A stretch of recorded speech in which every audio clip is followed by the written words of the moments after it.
अस्सलाम वालेकुम।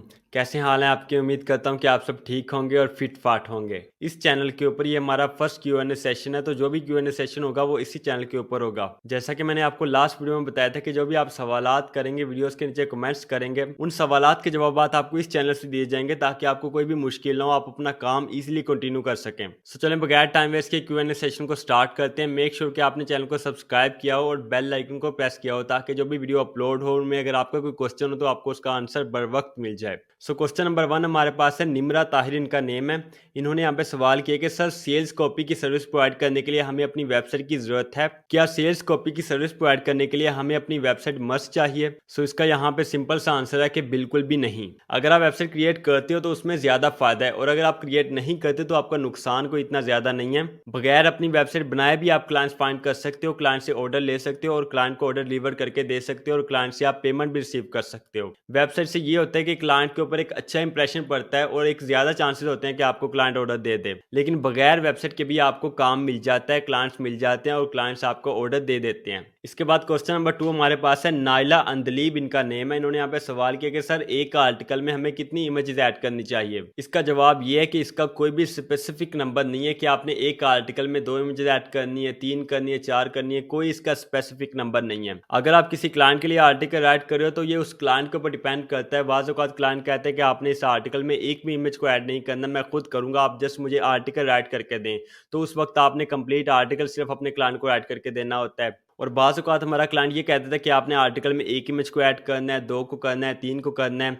तो उस हिसाब से आपने अपने क्लाइंट की रिक्वायरमेंट के अकॉर्डिंगली उसमें इमेजेस को ऐड करना होता है। अब ये तो होगी क्लाइंट की बात। अब बात करते हैं कि अगर आप आर्टिकल अपनी वेबसाइट के लिए राइट कर रहे हो तो फिर आपने उसमें कितनी इमेजेस को ऐड करना है। अगर आप अपना आर्टिकल अपनी वेबसाइट के लिए राइट कर रहे हो और आपने उसको अपनी वेबसाइट के ऊपर पब्लिश करना है तो आपने 200 वर्ड से लेकर 300 वर्ड्स का मार्जिन रख के इमेज को उसमें लाजमी ऐड करना है। इससे आपको क्या फ़ायदा होता है? एक तो आपके आर्टिकल की रीडेबिलिटी इंक्रीज होती है, जो आपका रीडर होता है उसको पढ़ने में आसानी होती है और वो कंप्लीट आर्टिकल रीड करता है, जिसकी वजह से वो ज़्यादा देर आपकी वेबसाइट के ऊपर स्टे करता है और गूगल आपकी वेबसाइट को ऑप्टिमाइज करता है इसके ज़रिए, और इससे आपकी वेबसाइट की रैंकिंग भी इंप्रूव होती है। इसी तरह इसके और भी काफ़ी ज़्यादा फायदे हैं। तो आपने 200 से 300 वर्ड्स का मार्जिन रख के उसमें इमेज को ऐड कर देना है। ओके, क्वेश्चन नंबर 3 यहाँ पे हमारे पास है, लवली अंसा इनका नेम है। इन्होंने यहाँ पे क्वेश्चन किया है कि बिगिनर्स क्लाइंट सेटिस्फेक्शन कहाँ से लेके आए?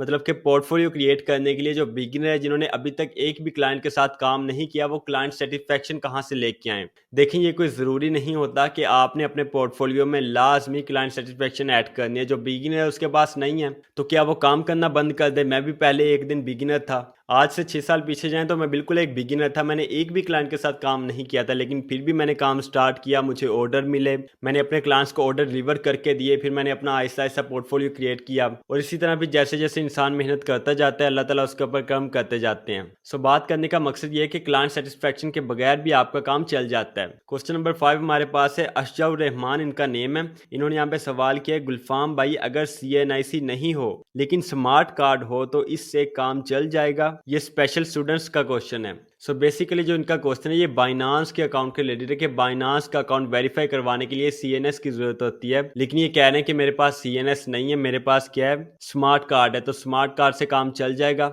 देखिए, जो बाइनांस की रिक्वायरमेंट्स है ना अकाउंट को वेरीफाई करवाने के लिए, वो या तो आपके पास CNIC नंबर होना चाहिए, या आपके पास पासपोर्ट होना चाहिए, या आपके पास ड्राइविंग लाइसेंस होना चाहिए। CNIC, पासपोर्ट और ड्राइविंग लाइसेंस, ये 3 चीज़ों के ऊपर बाइनांस आपका अकाउंट वेरीफाई करता है। अगर इन तीनों में से कोई एक है तो फिर आपका अकाउंट वेरीफाई हो जाएगा, और अगर नहीं है तो स्मार्ट कार्ड का मुझे आइडिया नहीं है, मुझे नहीं लगता कि इससे आपका अकाउंट वेरीफाई होगा, क्योंकि बाइनांस के ऊपर ओनली ये 3 ऑप्शंस अवेलेबल हैं। क्वेश्चन नंबर 5 हमारे पास है, इम्तियाज अली इनका नेम है। इन्होंने यहाँ पे सवाल किया, क्या पेमेंट बाइनांस में दे सकते हैं क्लाइंट्स? ये सवाल काफी लोगों के माइंड में होगा। देखिए, क्लाइंट से अगर आपने पेमेंट लेनी है ना, तो आपने क्लाइंट को बताना होता है कि ये मेरा पेमेंट मेथड है, काइंडली आप इसमें पेमेंट कर दो। हमारे कुछ ऐसे क्लाइंट्स भी हैं जो पेमेंट बैंक अकाउंट में करते हैं, और कुछ ऐसे भी हैं जो पेयोनियर में करते हैं, जो स्किल में करते हैं, जो स्ट्राइप में करते हैं, और कुछ पेपाल में भी करते हैं। लेकिन फॉर एग्जांपल एक क्लाइंट हमें कह रहा है कि मैंने आपको पेमेंट करनी है पेयोनियर में, हमारे पास पेयोनियर अवेलेबल नहीं है, तो हमने इसको क्या कहना है कि सर हमारे पास पेयोनियर अवेलेबल नहीं है, काइंडली आप मुझे इस अकाउंट में पेमेंट सेंड कर दें। आप बाइनांस का अकाउंट उसको दे सकते हैं, अपना बैंक अकाउंट उसको दे सकते हैं। अगर उसके पास बाइनांस का अकाउंट हुआ और वो उसको यूज़ करता हुआ तो आपको उसमें पेमेंट कर देगा,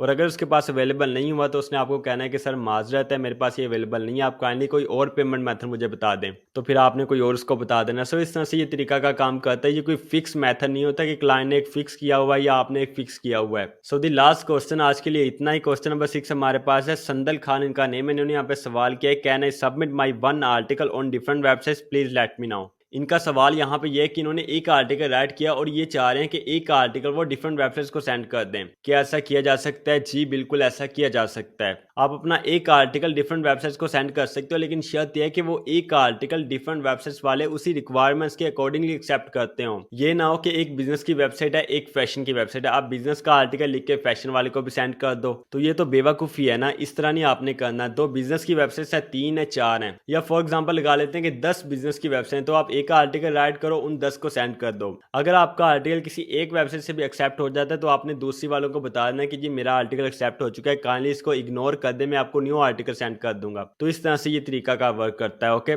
सो आज के लिए इतने सवालात ही। उम्मीद करता हूँ कि आपको आंसर मिल चुका होगा आपके सवालात का। इंशाल्लाह मिलते हैं नेक्स्ट वीडियो में, तब तक के लिए अल्लाह निगहबान।